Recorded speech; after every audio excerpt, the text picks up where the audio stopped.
run business.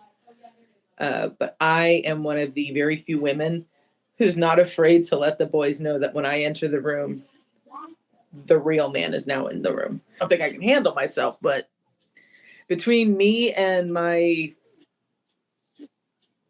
5 or 6 agents, there's over 140 years in this business. As we begin to wind down, we actually have a little surprise for you. Downtime in the ring. Hi, everyone. Welcome back to Downtime in the Ring this week. This week, we have an interesting guest. We have the Daddy Hunter, Ashely, here today joining us, Marrow Pro's very own. We're super excited. I'm super excited. We get to talk to another promoter, somebody who is grinding on the indies. And of course, let's see what we can get into today. Welcome. Oh, thank you. This is going to be super exciting. So normally I'll start off and say, like, how many years have you been in the business? But what I'm really wondering is, can you explain a little bit of Marrow Pro to us? Okay. So I've been around the business in various aspects, whether I've been in the ring or like behind the scenes, sitting in gorilla, helping promoters do whatever they need to do. For roughly 14 years, my dad was a worker, my brother, ex-husband, boyfriend, all of that, right? And now I have a 3-year-old who's interested in the business and likes to play boom. So I get victimized by my toddler every day. But when it came to Marrow Pro, I had this idea for a while. I've been afforded the opportunity to gain knowledge from, who I consider Pops. Like a lot of people call him Pops, is Alpha, the Wild Samoan, which he had run WXW for until recently 27 years out in Mineola. Now his son Alpha Jr. Is going to be continuing the legacy there.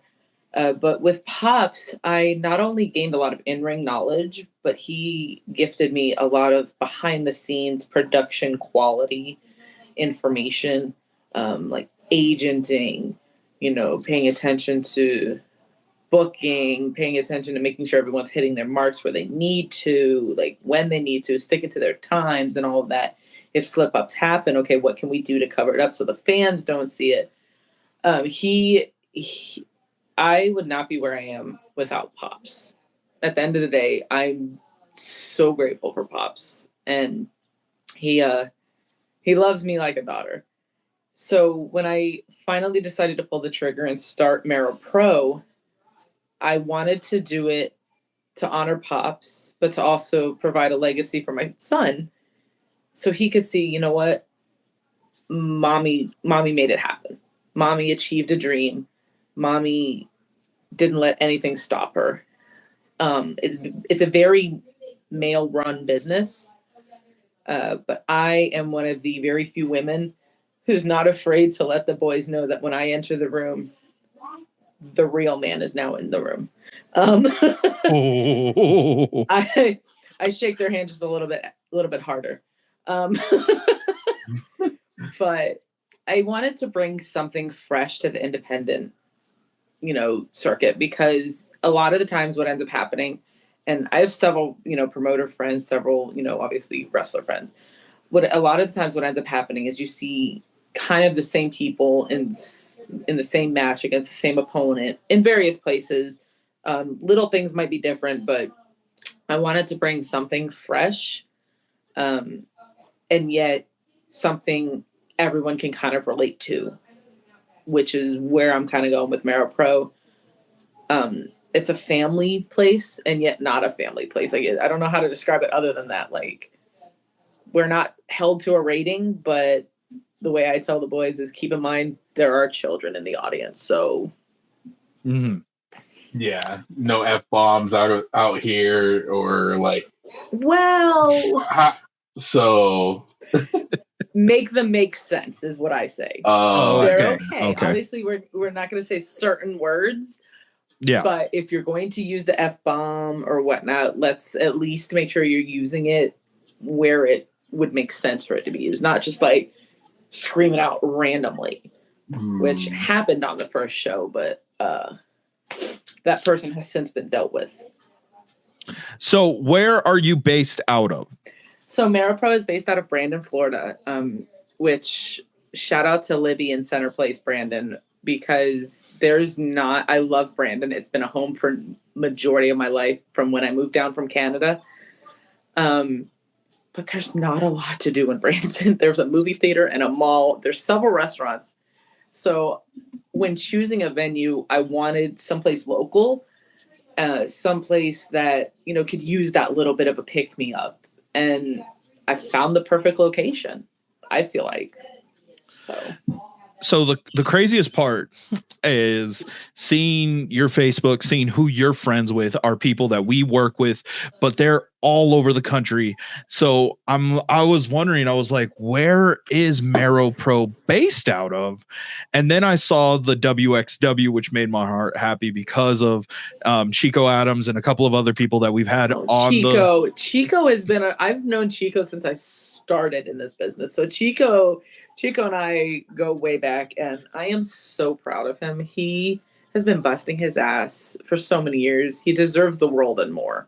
I love talking to him, especially the couple of times for people who have a keen eye will see him on certain shows, and I'll send him a text, thank you for doing this, that, or the other. Right. Especially a couple of weeks back on Raw, you might have noticed that signature bald head somewhere. Oh yeah, that signature bald head and that like slightly red but not quite red beard. Yeah. And Chico, Chico has always been family to me, and he always has a home at Marrow. And what's funny about the WXW guys is I've made a lot of them my agents, so I have a lot of what I feel is star power behind me, helping me stay focused, reeling me in if I need to, and not making sure that none of the boys cross the line with me. Not that they don't think I can handle myself, but between me and my 5 or 6 agents, there's over 140 years in this business. Oh my God. Like Jesus. you just, having the teachings from WXW and then having the backing from it. How old is Marrow Pro? We just had our first show on May 11th. So you're one show in and you have all of this backing. You have all of this power. Mm-hmm. I've got Vertigo the Cure Rivera, Death Row Jethro, Simon Says. Obviously, I got Montesi back at me because that's my boy right there. I've got D. Ramos. I've got Aaron, who's known as Caden Green.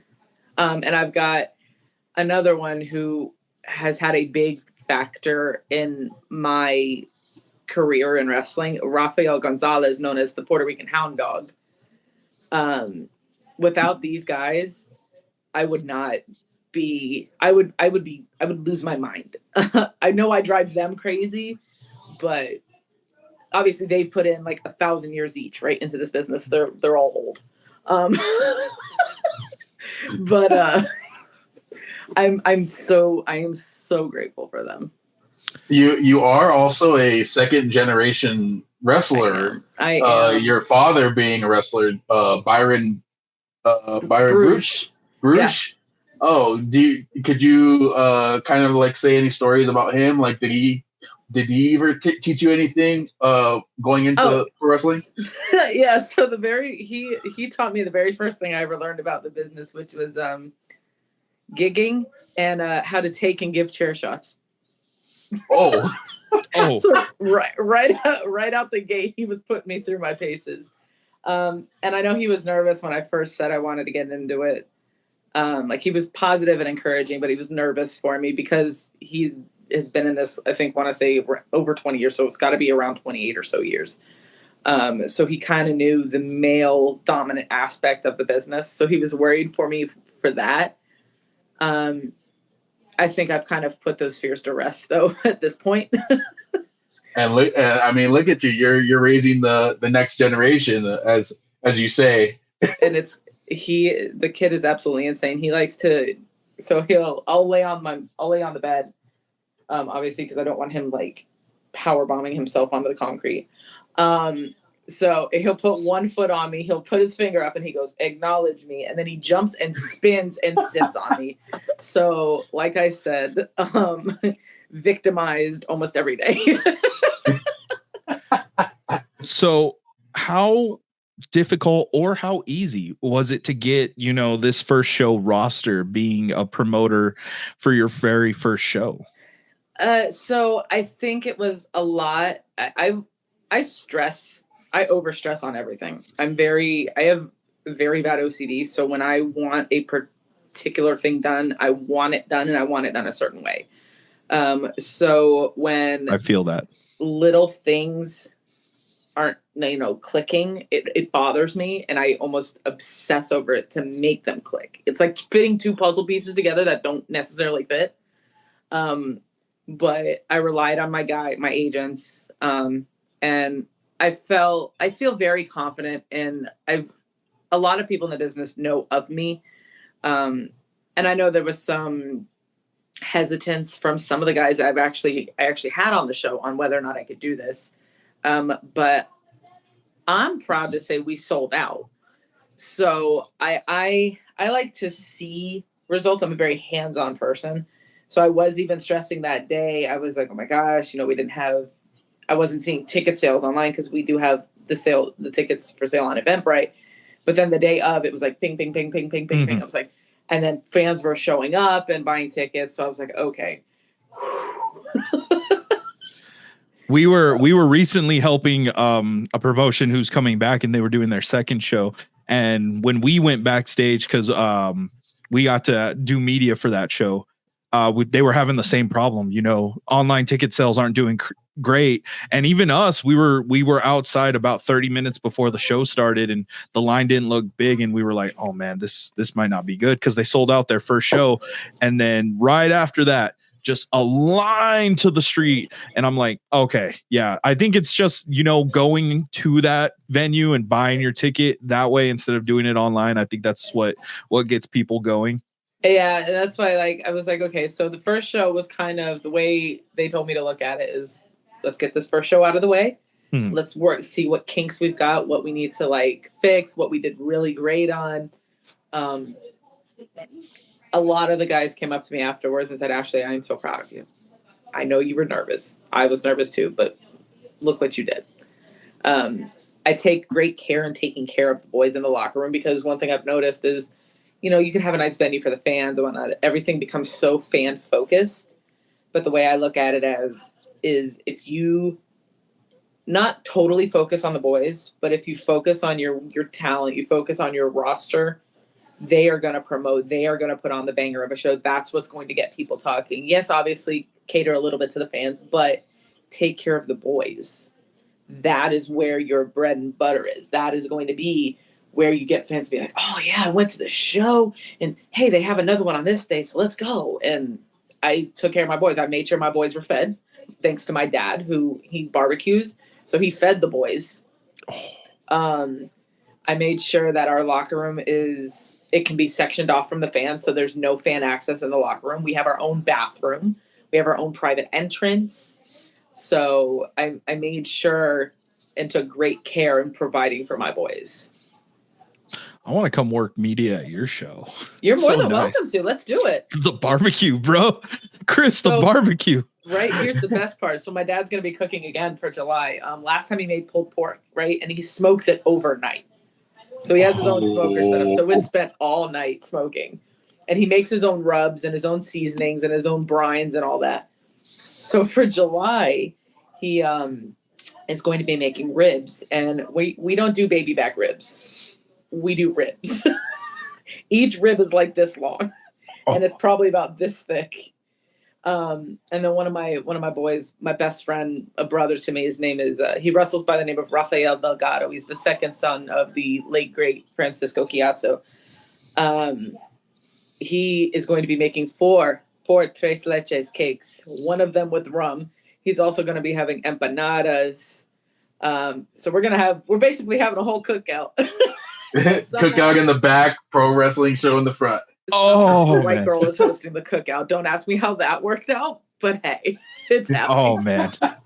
Oh, that sounds so like just the way that you the passion that you have, not even mentioning the food, but for your roster, for this promotion. It's really cool because, you know, at least a couple of promoters that we've had before, they want to keep like these interviews really, really close knit, try to just give the promoter side of it, but you're giving the passion, you're giving the love that we sometimes we don't normally get to see that. And it's refreshing. I enjoy that. No, thank you very much. It's weird almost, and I haven't fully transitioned because I actually have a show Friday where I'm in ring, not behind the scenes, right? I try to put the passion I have for in ring and keep it flowing to the behind the scenes. So it's been an interesting little transition because people ask me all the time, when am I going to wrestle at Marrow? Oh, you should wrestle. When are you going to have a match? I'm not. I refuse to wrestle at Marrow Pro because it's not about me. It's about my talent. It's about my roster. It's about getting my guys an opportunity, or girls, or both. You know, it's getting them the opportunity. It's putting the focus on them. I get in certain situations why some promoters have to put belts on themselves or make it about them because it makes sense with storylines, which that's fine. But I'm not one of those promoters. I choose to run Marrow and have as little in ring as I possibly can. Now, last show I did step in the ring to announce the main event. But that was the extent of it. I refuse to wrestle at Marrow. It's not about me. So I like that a lot more because, you know, there's sometimes where, like you said, that some promoters, they have to put the belt on themselves. And then there's sometimes where the promoter doesn't have to put the belt on themselves and it's still put on them. So I like that you're just saying, you know what, this is mine, but it's also theirs. And I want to give them another place to go to. Especially in the crazy amount of promotions that there are in Florida. Like, so many. I mean, we here in New Mexico, we technically only have two. We have like two more who are trying to start right now, and we're going to try and help them. But, you know, having all of those promotions go all over the place, how does that feel that you are now the new kid on the block? It can be a little intimidating, but then I realize I believe I'm the only female promoter in Florida. So I kind of feel a little bit confident, like, okay, you know, like I said, the real man is here. Time to let the boys know that the alpha female has arrived. Now, I may be the daddy hunter and always looking for the daddy to pay the bills, but I am I'm 36 also. Let me just throw that out there. So I'm getting to the point where I feel a little old sometimes, but I feel, again, with my team that I have behind me, and I know I have a lot of support. I can do this. I'm not scared. I'm nervous, not scared. So being the only, you know, female promoter in Florida, are you thinking about doing, like, I know other promotions in Florida do like women only certain like events? Is that something that you're thinking about, or you're like, you know what, no, give the guys their time also? Like, what's going through that mind as we head towards the latter half of the year? So I want to keep things on an equal playing field. Okay. Obviously I feel like there are way more male athletes in Florida. I could be completely wrong. But I also, so Friday, like I said, I have a show. It's for a company called WWN. It's Proving Ground. They have a very well-known all-woman show, which is Shine. It's like a promotion within a promotion. So I want to let them have their niche. My niche is going to be a place for everybody. So like on July 13th, I have Noah Vale, the Sex Pistol Noah Vale versus I think she's the social media queen, Kendall Ryan, non-binary and trans, you know, athletes. Okay. So Marrow Pro is for everybody. I don't want to have just a female show. I'm not opposed to having one or two women's matches in the show, but I don't want to do just a all woman show or whatnot. I want to kind of keep it open for everybody. And then the fact that, you know, your state is so prominent with wrestling that there are still people that we friends of ours who travel from Carolina, from New York, from all of that. You know, how does that feel knowing that you can get you're able to get these bigger names who are willing to travel to Florida to compete for you? Because like I said, here in New Mexico, we're barely starting. Like officially, we are 1 year in for viral wrestling, if that means anything. So the state is a baby here, but you guys, it's like it has so much history. How does that feel? Like I said, it's nerve-wracking. It's very scary because there is so much wrestling history here. But you kind of, and I would say this to anybody, if you're going to do something like this, you kind of want to find something that's going to make you stand out from the pack. What are you bringing to the table that's different? You know, because, for instance, and I'm not saying you guys do this, but just, you know, hear me out here. Your podcast. Okay, so what sets you apart from the other wrestling podcasts? Just like what sets my promotion apart from all these other promotions. And again, I feel like the main factor of what sets me apart is that it's owned and run by a woman. I can definitely tell you guys have something special going on with the podcast, and I'm very grateful that you wanted me on here. And so you kind of got to find what is going to make the fans come to you. How are you going to be different? And I feel like I'm doing that. Yeah, one thing we're gonna have that we're gonna do that's different than most is Chris is gonna take a chop from you if allowed. Ooh. I threw you under the bus, bro. So I don't do normal chops. I like to do I liken them very much to Big Show. I do overhand. Oh, so that's a little confirmed overhands.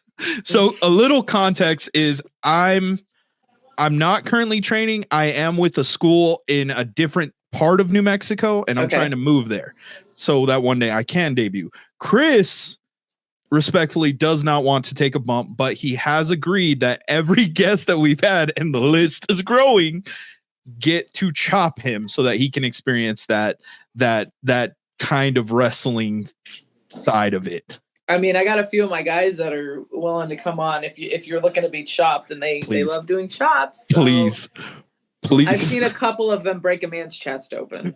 Please. As long as we don't get to the ultra like Japanese wrestlers. It's gonna be stiff, brother. It's gonna be stiff. Brother, your chest finna look like hamburger meat.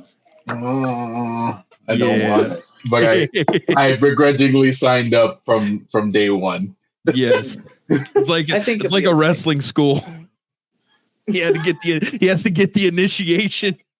I mean, look at me. I learned how to take a hit with a chair right off the rip. So yeah, there is a gnat right in front of my face, and it's bothering me. So if you see a little bug, like all good. So into your wrestling career, because like you said, you're still trying to transition from wrestler to promoter. Right. The Daddy Hunter Ashely, give us the backstory on that. So the Daddy Hunter has evolved to what she is now because she originally started as the queen of the trailer park from Clover, South Carolina. She came from the baddest trailer park in America. She survived on Mountain Dew and a prayer because she had to find a way to feed all her kids. And then she kind of transitioned into just Ashely. So I was like, okay, who am I? I'm just me. Like there's no other answer, right? Well, just Ashely lasted for maybe a month. And people were like, that doesn't make any sense. And I was like, all right. I was like, well, single mom, how would life get better? Find a sugar daddy. Okay, how do you find a sugar daddy? You gotta hunt for the sugar daddies. Daddy Hunter. Literally, it's that simple. Okay. So, all right. You know what? I enjoy that. We've had the Black Dahlia on, and that's why I asked if you have like an interesting promos, because I had to do the Black Dahlias, and if you go back to that episode after this podcast and listen to the first 2 minutes, you're gonna laugh. And that was a little bit of torture for me to do that, but she asked me to do her promo, and it was I had a moan. That's all I gotta say. Oh, Yeah, yeah. no, it wasn't. It's out of love for her, but that's why I was like, "What is yours like?" So yeah, like I said, I've done. She has all the good snacks. She knows all things Mickey Mouse Clubhouse, Blue's Clues, and Bluey. She'll take your dad and then make him ground you. The divorce creator. Another wrestler. Well, they're actually brothers. They're the Kentish brothers. Their mom loves me to death, and so she got me a hat, and I sometimes wear it. It's pink, but my gear is like Tampa Bay Lightning blue because like I'm a huge Lightning fan, as you can see. Where is it? Oh, okay. There it is. Yeah. So it's pink and black. It looks like a trucker hat, and it says, "Tell your dad I said hi." So That's awesome.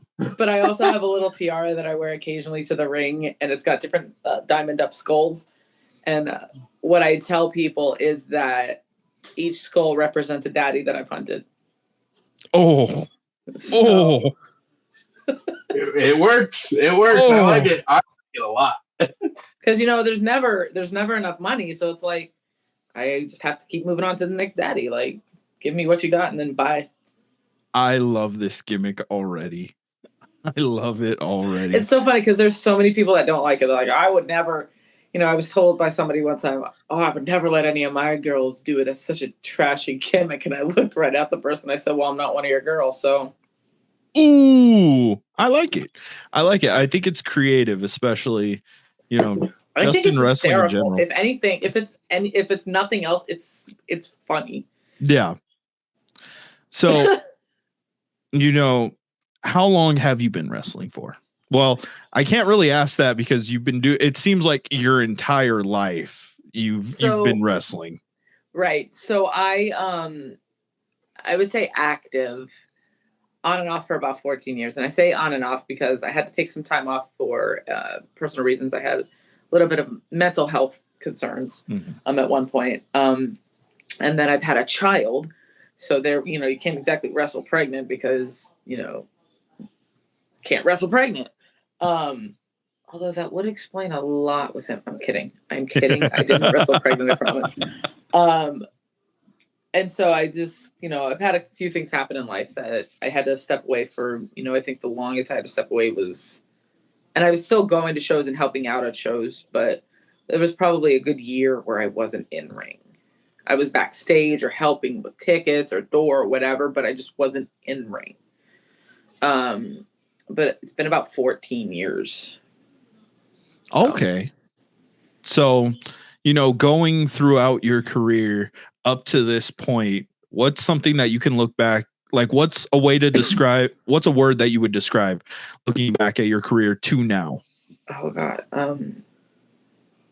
Insane. Easily insane. Mostly because I don't want to curse.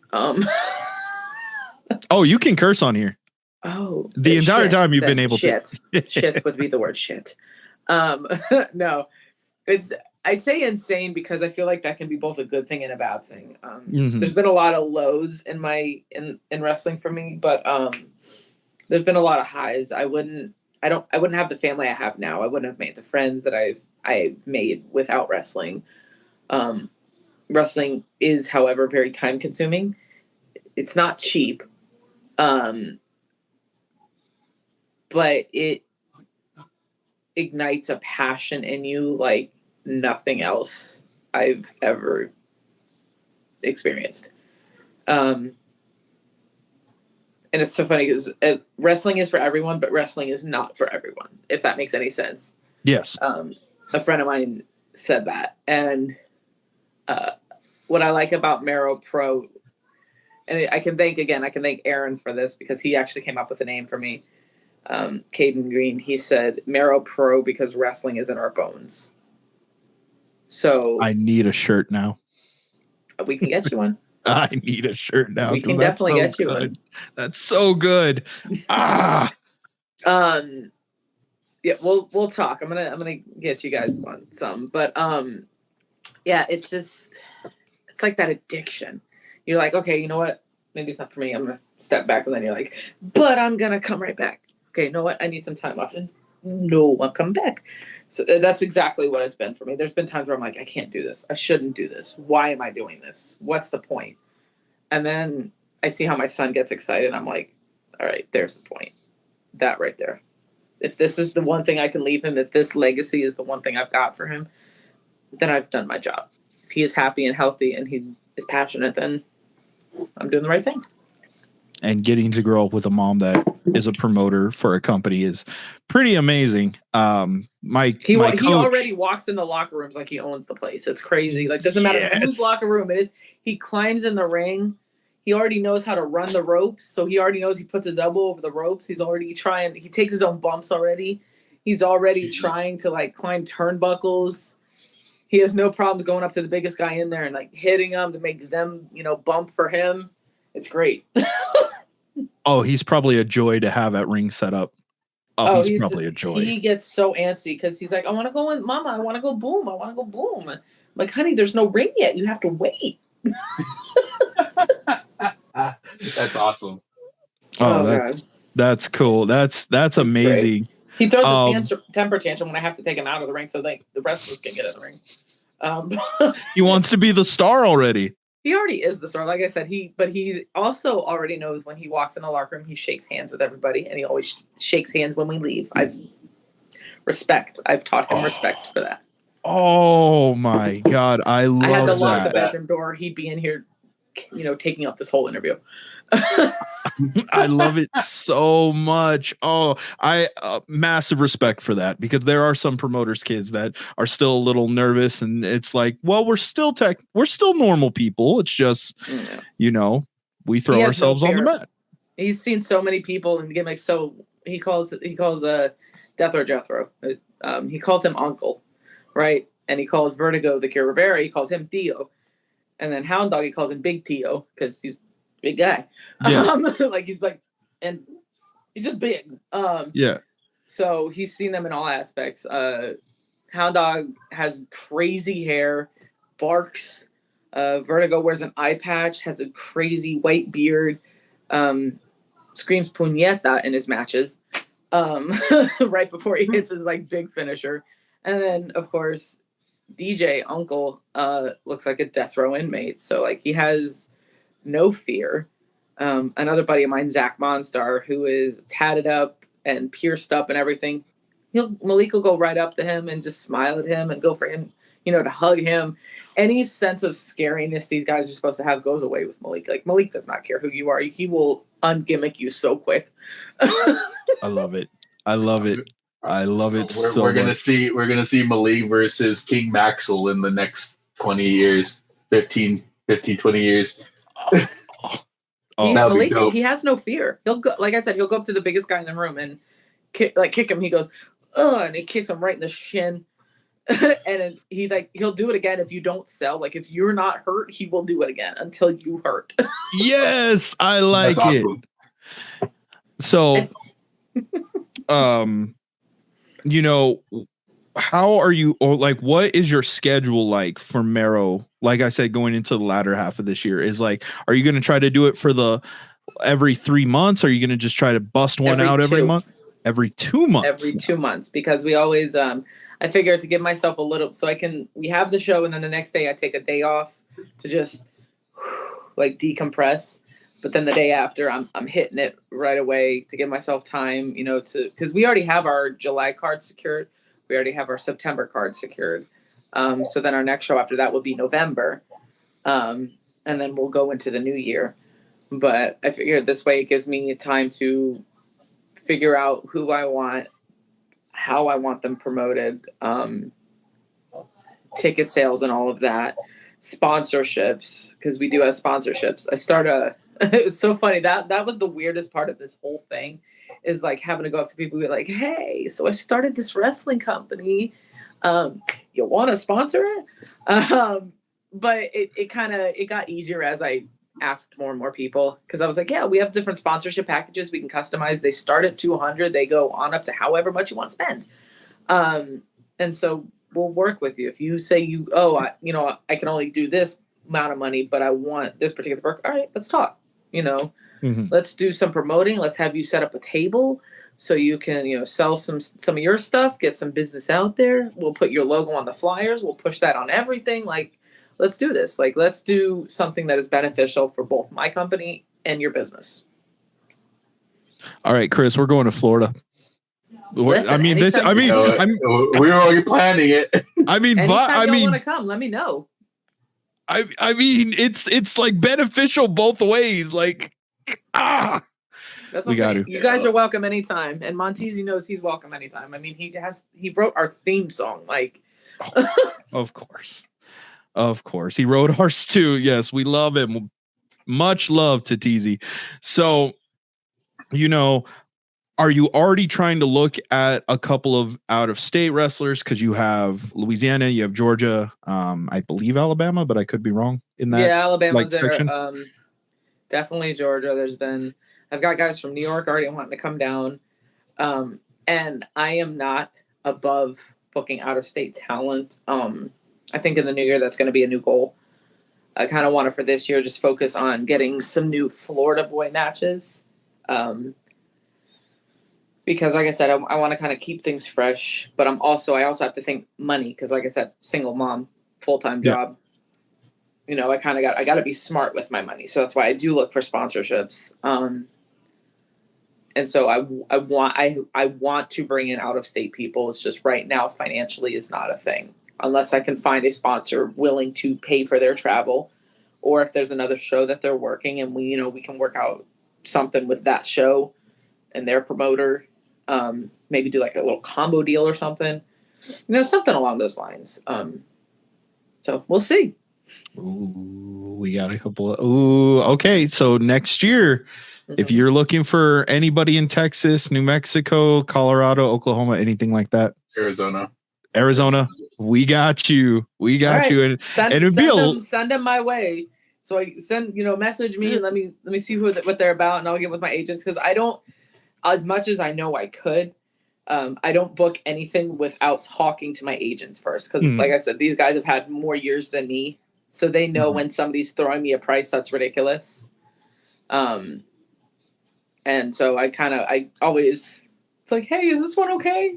What about them? Just because I want to make it, I want people to want to see it. I don't want to book it just to book it because I want to book it. Because again, it's not about what I want. I want to book certain guys that fans want to see, because that's what's going to pull in the money. So then I take care and focus on the guys, and everybody gets happy. 100%. That's kind of like with our goal now, because we've already interviewed so many promoters from different states, is like, if we're traveling and you guys have a show, we would just travel with that wrestler, help them out, help y'all out. Because I mean, ultimately at the end of the day, we still benefit if we get to go to your show. Exactly. Y'all get the talent. Everybody wins. Your kid can drop kick me, and I'll take the bump for him. I'm perfect. Oh, he will make you hurt. Yeah. Yes. Yeah. So my boyfriend's signature thing is the claw. So what Malik now does is he'll put the claw on you, but then he grabs the wrist to like cinch it in and puts all of his strength behind it. Yes. I don't sell the claw though. I refuse to sell it. Oh, well, I'll sell the claw. I will. Because as a parent, I am allowed to say F them kids. Alrighty. So, which somebody is standing at the door. So, I see the as we begin to under the door. Oh, is he trying to get in?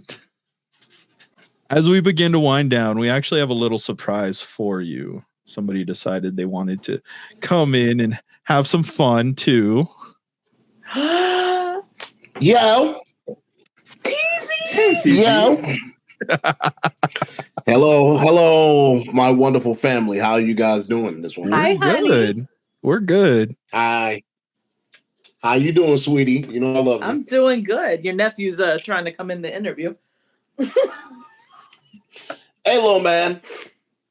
Listen. Don't say that. He'll find a way in. The door will bust down like First of all, I just want to give you your flowers, and I just want to pop up.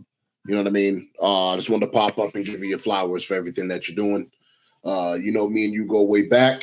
It is it's just wonderful to see what you're doing. You know, I saw the chat in the StreamYard, and I'm like, man, these my peoples, man. Let me just pop up for a minute, man, and see how everybody's doing. You know what I mean? And just to give you your flowers for you know, your just your transparency in this. You know, I know it's not easy doing what you're doing and the role that you're taking, and especially you being a woman in this male dominated industry, and it's not easy. So you know what I mean. I want to give you your flowers, and thank you for coming on my brother's platform. These are my brothers here. These are good guys. They're doing their thing. I'm very proud of them, all that they're doing. So, you know, I just wanted to stop by. You know, I was in Boca Raton, and forgot the girl's name, the photographer. Shauna. She was like, Shauna, thank you. I'm terrible with names. She was like, Ashely looking for you. Ashely looking for you. I was like, damn. I was like, well, this is my time to pop up. I saw the interview was happening. I was like, well, I ain't doing nothing tonight, so this is my time to pop up and show you some love. So, well, thank you so much. It means a lot to have you in my corner, man. Like you said, you and I go way back, so it means a lot to have you there. And you were the first person I thought of when I was like, you know what, I need music for Marrow.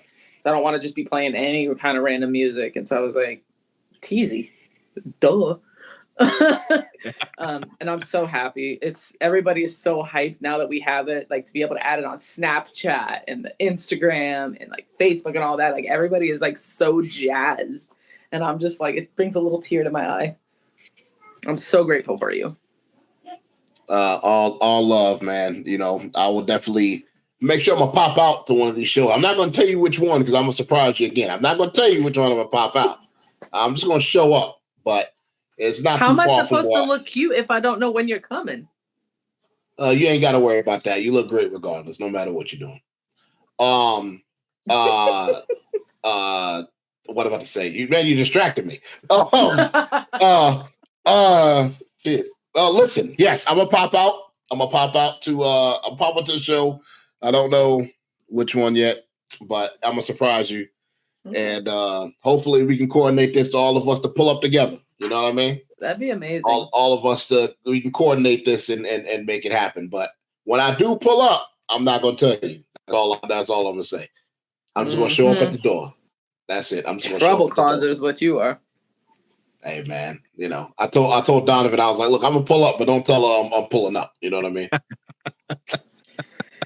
Well, I'm glad you did. Absolutely. All the just wanted to stop by. You know what I mean? I ain't trying to take your interview up. I just wanted to. You're fine. Stop by, say what's up. I got someone else trying to take it up too. Chris, Donovan, you know I love you guys. Great work. I'm seeing you guys putting in that work. You know what I mean? I can tell you guys are putting in the work. Thank you. What it's all about. So, you know, you guys take care. Just want to pop in, pop out. Love, and you guys have a good evening. Much love to you guys. Peace. Erica Sun 2, June 12th. Peace. I love the plug. You remember the old school DX shameless plugs? Yes. Yeah, I loved it. Love the plug at the end. I loved it. So yeah, no, that was one thing he texted me. He was like, hey, when you have enough time or when you got your time in your interview, bring me in as a surprise. And I think that was a good one. It was. That was so good. I didn't even know it. I didn't even know he was coming up. Man. Like we're in a group chat and like, did he message the group chat or he messaged you privately? He messaged me privately and he was like, hey, I'm gonna come in. I was like, all right, cool. You know, so I kept checking the time. I was like, all right, at like the 30-40 minute mark, I got him. I got the tag, the hot tag right there. Shout out to my whole roster, but like my agents specifically, Caden Green, Hound Dog, Death Row Jethro, Vertigo the Cure Rivera, D Ramos, and Simon Says, who only recently became a brother of mine. No, hey, I want to talk. In a second. I want to talk. Only recently became a brother, but it feels like I've known him my whole life, and he's so sweet, and they're so amazing. So, of course, yeah. We would love to have them. We just send me the info. Tell me who to reach out to, and we'd love to have it. Let me do the outro for this episode. Okay. Ladies and gentlemen, that was our episode of Downtime in the Ring. I hope you guys enjoyed it. I will put the socials down in the description so that you can follow the Daddy Hunter Ashely and Marrow Pro, as we are all super excited to see what they do. And who knows, we may be down there at some point to go and hang out and see what they do. And we will catch you in the next video.